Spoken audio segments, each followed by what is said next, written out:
अचानक समुद्र में से एक अद्भुत जल परी प्रकट होती है। कौन हो तुम और क्यों आई हो? इस समुद्र में क्या तुम्हें जरा भी डर नहीं लगता जो तुम मेरे पास सहायता मांगने आई हो? हे समुद्र की देवी, मैं एक श्रापित राजा की रानी हूँ। मेरे पति को साधु महाराज ने श्राप दे दिए हैं, जिसकी वजह से मेरे स्वामी एक लोमड़ी के रूप में बदल गए हैं। मुझे इस श्राप को तोड़ने के लिए आपकी सहायता चाहिए। रानी, इस श्राप का तोड़ आसान नहीं है। श्राप से मुक्ति पाने के लिए तुम्हें 3 पवित्र वस्तुएं लानी होंगी। पहला प्रेम का मोती, दूसरा त्याग का पुष्प और तीसरा साहस का जल। ये तीनों वस्तुएं तुम्हारी परीक्षा लेंगी। ये सभी वस्तुएं कहाँ मिलेंगी देवी? प्रेम का मोती एक गहरी गुफा में मिलेगा, त्याग का पुष्प एक पर्वत की चोटी पर और साहस का जल एक उफनती नदी में। यह यात्रा कठिन होगी, परंतु तुम अपने प्रेम और धैर्य के कारण इसे पूरा कर सकती हो। समुद्र के किनारे तुम्हें एक सारस मिलेगा, तुम उसके पास चली जाना, वह तुम्हें सभी जगह ले जाएगा।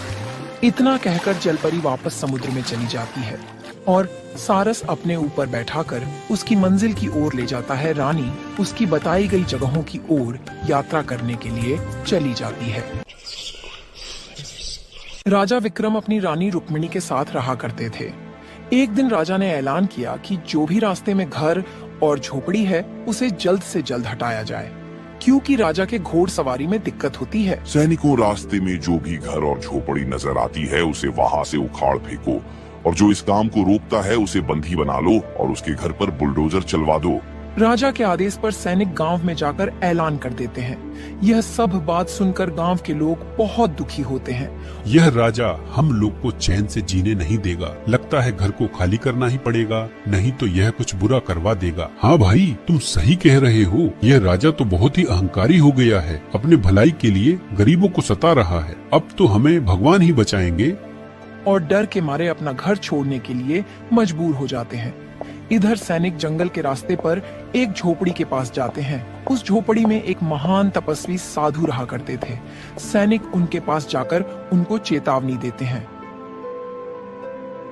हे साधु महाराज, आप यह झोपड़ी हटा लो, नहीं तो ईस पर बुलडोजर चल जाएगा। यह राजा का आदेश है। हे सैनिकों, तुम लोग यह क्या कह रहे हो? मैं इसी झोपड़ी में तपस्या करता हूँ। यह झोपड़ी कोई आम झोपड़ी नहीं है कि जब चाहे तब इसे उजाड़ सके। इसे कोई नहीं उजाड़ सकता है। जाओ किसी दूसरों को डराना। अगर कोई इसे उजाड़ने की कोशिश करेगा तो अनर्थ हो जाएगा। सैनिकों साधु को चेतावनी देकर वहाँ से चले जाते हैं।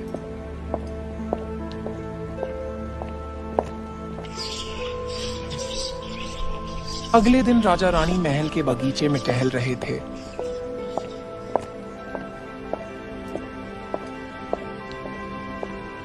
महाराज, आप इतने चिंतित क्यों लग रहे हैं? क्या कुछ परेशानी है? रुक्मिणी, मुझे ऐसा महसूस हो रहा है कि कोई बड़ा संकट हमारे निकट है। मेरा हृदय किसी अज्ञात भय से धड़क रहा है, लेकिन मैं इतना शक्तिशाली राजा हूँ कि मेरे पर क्या ही संकट आ सकती है। वह दोनों बातें कर ही रहे थे कि तभी सैनिक वहाँ आते हैं।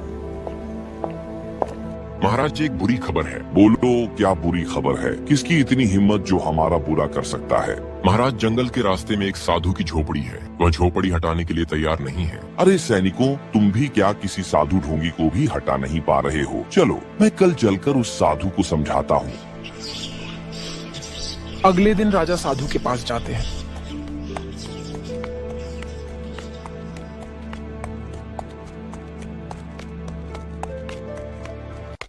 अरे ढोंगी साधु, मैंने सुना है कि तुम हमारी आज्ञा का पालन नहीं कर रहे हो। अगर तुमने यहाँ से झोपड़ी नहीं हटाए तो मैं तुझे बंदी बना लूंगा। हे राजा, क्या तुम्हें मालूम नहीं कि साधुओं का आदर कैसे किया जाता है? क्या तुम्हारे अंदर जरा भी संस्कार नहीं क्या? अरे ढोंगी, मैंने तुम्हारे जैसे बहुत साधु देखे हैं। तुम मुझसे संस्कार की बात मत करो और यहाँ से अपनी झोपड़ी हटा लो, नहीं तो मैं तुझे मौत की सजा दूंगा। राजा की यह बात सुनकर साधु बहुत क्रोधित होते हैं। तुम्हारे जैसे अहंकारी राजा को इस राज्य में कोई काम नहीं है। मैं तुम्हें श्राप देता हूँ कि तुम एक लोमड़ी में परिवर्तित हो जाओगे, तब तुम्हें अपने अहंकार का पता चलेगा। इतना कहकर साधु मंत्र पढ़ते हैं और राजा विक्रम के शरीर पर श्राप का प्रभाव शुरू हो जाता है। देखते ही देखते राजा का शरीर एक भयंकर लोमड़ी का रूप धारण कर लेते हैं और डर के मारे राजमहल वापस आते हैं और रानी को सारी बात बताते हैं। नहीं नहीं महाराज, ये आपको क्या हो गया? आप तो एक लोमड़ी बन गए हैं। ये आपको क्या हो गया? अगर साधु महाराज ने श्राप दिए हैं तो मैं उनके पास जाऊंगी और उनसे प्रार्थना करूंगी कि आपको सही कर दे, नहीं तो मैं आपके बिना कैसे रहूंगी। रानी साधु के पास जाने का निर्णय लेती है और उनसे क्षमा मांगने के लिए जाती है।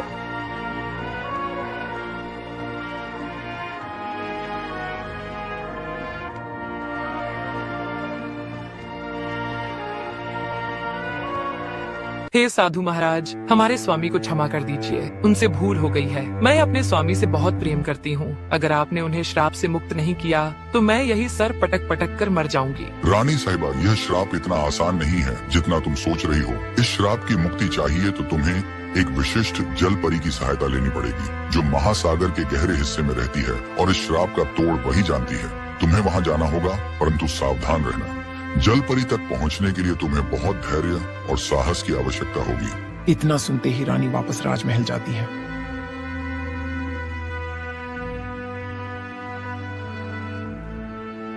महाराज, मैं इस श्राप से मुक्ति के लिए कुछ भी करने के लिए तैयार हूँ। मुझे साधु महाराज ने श्राप की मुक्ति के लिए समुद्र की जलपरी से मिलने के लिए कहे हैं। मुझे उस जलपरी के पास जाना होगा, लेकिन महासागर तक पहुँचना बहुत कठिन है। रानी रुक्मिणी अपने सैनिक के साथ महासागर की ओर प्रस्थान करती है।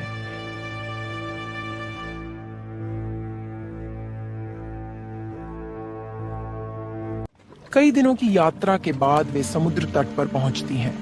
वहां वे एक नाव का प्रबंध करके समुद्र की गहराई में जाती हैं। अचानक समुद्र में से एक अद्भुत जलपरी प्रकट होती है। उसके लंबे नीले बाल, चमकती त्वचा और सुंदर पंख उसे रहस्यमय बना रही थी। कौन हो तुम और क्यों आई हो? इस समुद्र में क्या तुम्हें जरा भी डर नहीं लगता जो तुम मेरे पास सहायता मांगने आई हो? हे समुद्र की देवी, मैं एक श्रापित राजा की रानी हूँ। मेरे पति को साधु महाराज ने श्राप दे दिए हैं, जिसकी वजह से मेरे स्वामी एक लोमड़ी के रूप में बदल गए हैं। मुझे इस श्राप को तोड़ने के लिए आपकी सहायता चाहिए। रानी, इस श्राप का तोड़ आसान नहीं है। श्राप से मुक्ति पाने के लिए तुम्हें 3 पवित्र वस्तुएं लानी होंगी। पहला प्रेम का मोती, दूसरा त्याग का पुष्प और तीसरा साहस का जल। ये तीनों वस्तुएं तुम्हारी परीक्षा लेंगी। ये सभी वस्तुएं कहाँ मिलेंगी देवी?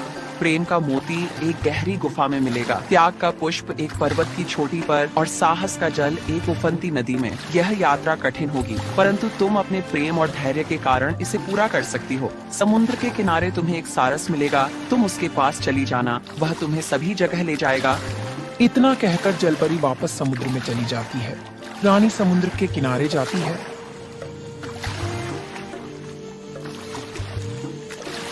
और सारस को खोजती है। सारस से मिलकर उसे सारी बात बताती है और सारस अपने ऊपर बैठाकर उसकी मंजिल की ओर ले जाता है। रानी उसकी बताई गई जगहों की ओर यात्रा करने के लिए चली जाती है।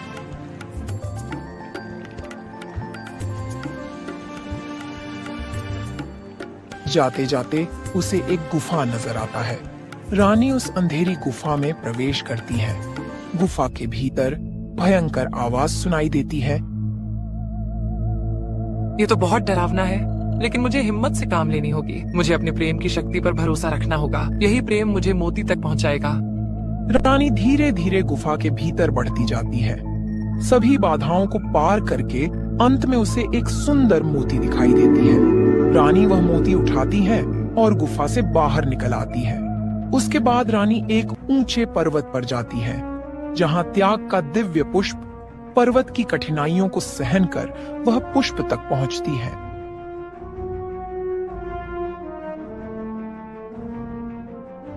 इस पुष्प को प्राप्त करने के लिए मुझे अपने आराम और सुख का त्याग करना पड़ा, परंतु यह मेरे स्वामी के लिए कुछ भी नहीं है। अब रानी एक उफनती नदी के किनारे पहुंचती है। यह नदी बहुत ही भयंकर और खतरनाक तरीके से लहर मार रही थी। यह मेरा अंतिम चरण है। मुझे अपने साहस से इसे पार करना ही होगा। रानी अपनी पूरी शक्ति और साहस का प्रदर्शन करते हुए नदी पार करती है।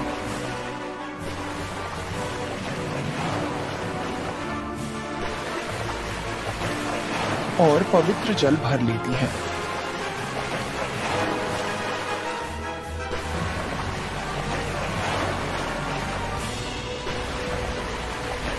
रानी वापस महल लौटती है, जहां लोमड़ी बने राजा और प्रजा उनकी प्रतीक्षा कर रहे थे।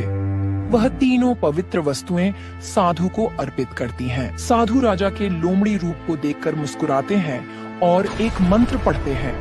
मंत्र के उच्चारण के साथ ही एक दिव्य प्रकाश फैलता है और लोमड़ी के रूप में राजा विक्रम का शरीर अचानक राजा विक्रम सामान्य मानव रूप में वापस हो जाते हैं। उनके चेहरे पर संतोष का भाव होता है। राजा, इस परीक्षा में तुम दोनों ने धैर्य और प्रेम का परिचय दिया है। यह श्राप तुम्हारी समझ को परखने के लिए ही दिया गया था। तुम्हारी रानी ने अपने प्रेम से सिद्ध कर दिया कि सच्चा प्रेम किसी भी बाधा को पार कर सकता है। रुक्मिणी, तुम्हारे प्रेम, धैर्य और साहस ने मुझे इस श्राप से मुक्त कराया। यदि तुम न होती तो मैं शायद हमेशा के लिए इस श्राप में ही बंधा रहता। महाराज, यह मेरा धर्म और प्रेम था। मैं हर कठिनाई में आपके साथ खड़ी रहूंगी। आपके बिना मेरे जीवन का कोई अर्थ नहीं। जाओ राजा, अब तुम्हारे राज्य में हमेशा सुख शांति बनी रहेगी। यह श्राप तुम्हारे राज्य के लिए एक नई दिशा का मार्ग दिखाएगा। महात्मा, आपने मुझे अपने दोषों को पहचानने का अवसर दिया। मैं भविष्य में किसी के भी प्रति अहंकार या उदासीनता नहीं रखूंगा। आपका यह श्राप एक वरदान सिद्ध हुआ है। राजा विक्रम और रानी रुक्मिणी अपने महल में लौटते हैं।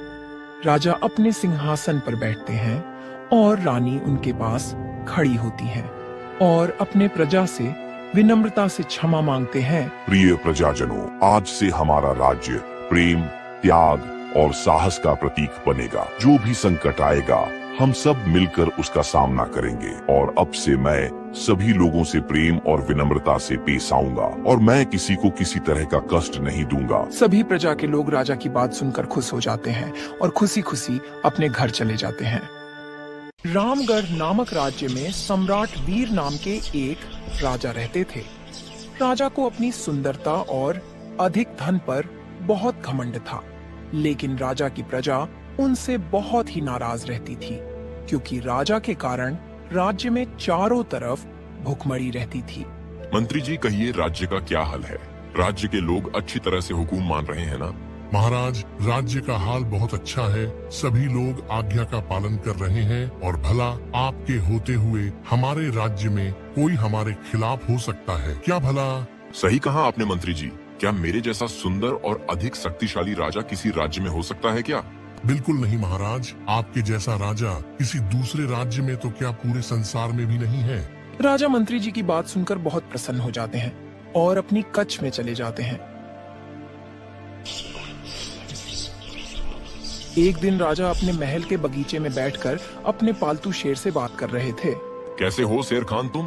मैं ठीक हूँ महाराज। बहुत दिन हो गए, तुम हमसे मिलने महल क्यों नहीं आए? क्योंकि मैं आपसे नाराज हूँ। लेकिन क्यों शेर खान, तुम मुझसे इतना क्यों नाराज हो? क्योंकि महाराज 2 दिन पहले आपके महल में एक कन्या आई थी और उसको आपने अपमानित करके महल से निकाल दिया था। मुझे वो सब बिल्कुल अच्छा नहीं लगा।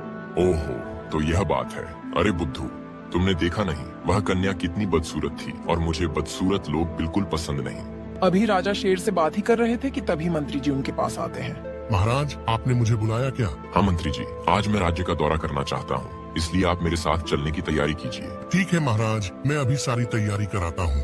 कुछ देर बाद राजा मंत्री जी के साथ राज्य के दौरे पर निकल जाते हैं।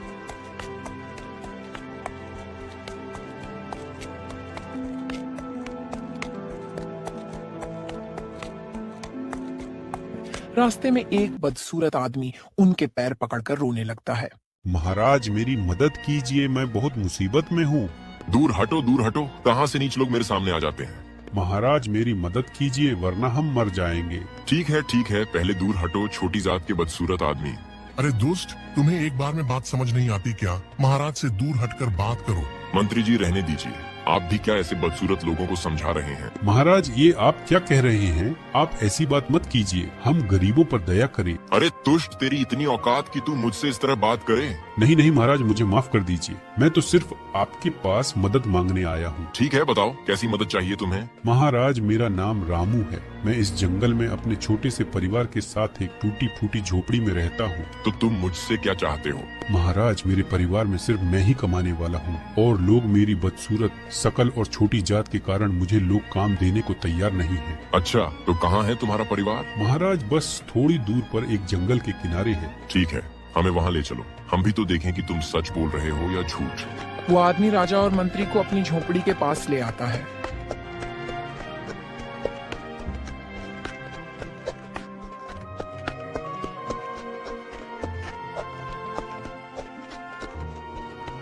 महाराज, ये रही मेरी छोटी सी झोपड़ी और ये रहा मेरा छोटा सा परिवार। अरे ये क्या, तुम्हारे परिवार में तो सबके सब बदसूरत हैं। महाराज, आप ऐसा मत कहिए, हम 2 दिनों से भूखे हैं। अगर आपने हमारी मदद नहीं की तो हम भूख से मर जाएंगे। अच्छा है, मर जाओ, तुम लोग इसी लायक हो। महाराज, ये आप क्या कह रहे हैं? आप इस तरह मत कहिए। तुम जैसे बदसूरत लोग मेरे राज्य के लिए सिर्फ एक बोझ हो। अच्छा होगा कि तुम सब मर जाओ तो कम से कम मेरे राज्य से थोड़ा बोझ कम हो। राजा ये कहकर जैसे ही अपने कदम आगे बढ़ाता है, वैसे ही वहाँ एक महान तपस्वी आ जाते हैं, जिन्होंने उन सब की सारी बातें सुन ली थीं। महाराज, क्या मैं पूछ सकता हूँ कि यहाँ क्या हो रहा है? तपस्वी के पूछने पर राजा उनसे सारी बातें बताते हैं, जिसे सुनकर तपस्वी राजा से कहते हैं, महाराज, ये तो भगवान की लीला है। भगवान ने ही किसी को सुंदर तो किसी को बदसूरत बनाया है। भला इसमें इंसानों का क्या कसूर? तपस्वी, ये सब कहने की बात है। इन जैसे बदसूरत लोगों को जीने का कोई हक नहीं। जहाँ कल को मरना है वही, यह आज मर जाए तो कोई बुराई नहीं है। दुष्ट राजा, तुम इतने निर्दयी निकलोगे, मैंने सोचा नहीं था। तपस्वी, जाइए आप अपना काम कीजिए, आप मुझे ज्ञान मत दीजिए। आप जैसे ढोंगी तपस्वी हमने बहुत देखे हैं। हे दुष्ट राजा, मैं तुम्हें श्राप देता हूँ कि जिस सूरत और ताकत के बल पर तुम इतना अकड़ रहे हो, ये सब तुमसे छिन जाएगा। एक दिन तुम भी इनकी तरह बदसूरत हो जाओगे और तुम्हें खुद ये राज्य वाले स्वीकार नहीं करेंगे और तुम्हारा ये राज्य पाठ सब कुछ मिट्टी में मिल जाएगा। जाओ जाओ, बहुत देखे हैं मैंने तुम्हारे जैसे ढोंगी तपस्वी। इतना कहकर राजा वहाँ से चले जाते हैं। दुष्ट राजा, देखना, एक दिन तुम मेरे पास लौटकर जरूर आओगे। कुछ दिन बीत जाते हैं। एक दिन राजा अपने शेर को मांस खिला रहे थे। शेर खान, ये क्या आजकल तुम खाना ठीक से क्यों नहीं खा रहे हो? पता नहीं महाराज, मेरा आजकल कुछ खाने का मन नहीं कर रहा है। ठीक है, तो आज मैं अपने हाथों से तुम्हें खाना खिलाऊंगा।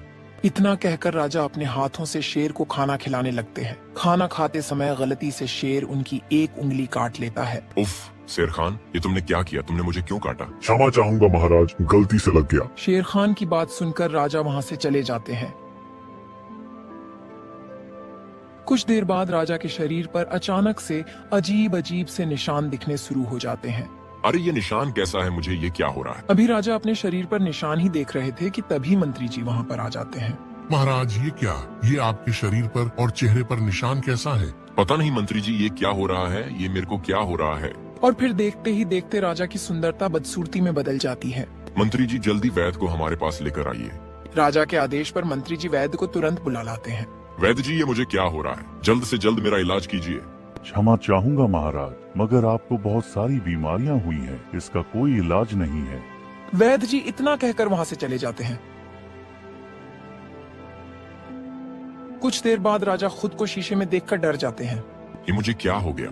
मेरी सुंदरता कहाँ चली गई? मैं क्या करूं? मैं इतना बदसूरत कैसे हो गया? हे भगवान, मेरी सहायता कीजिए। कुछ दिन ऐसे ही बीत जाते हैं।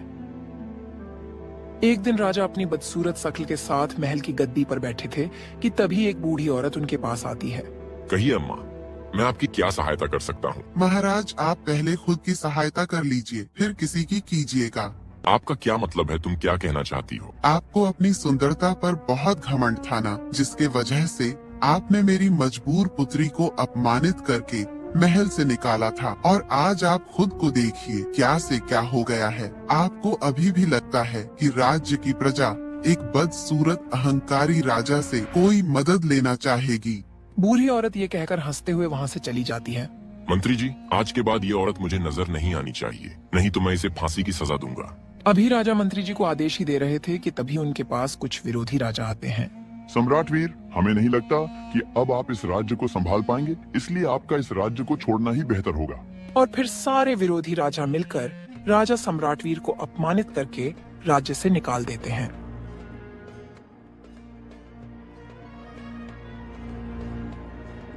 महाराज, मुझे लगता है आपको उन तपस्वी का श्राप लग गया है।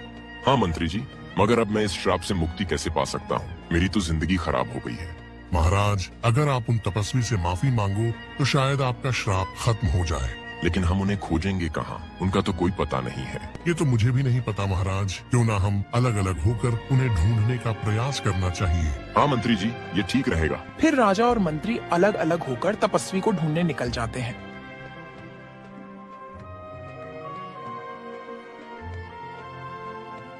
राजा राज्य में घूमते हैं, लेकिन तपस्वी उन्हें कहीं नहीं मिलते।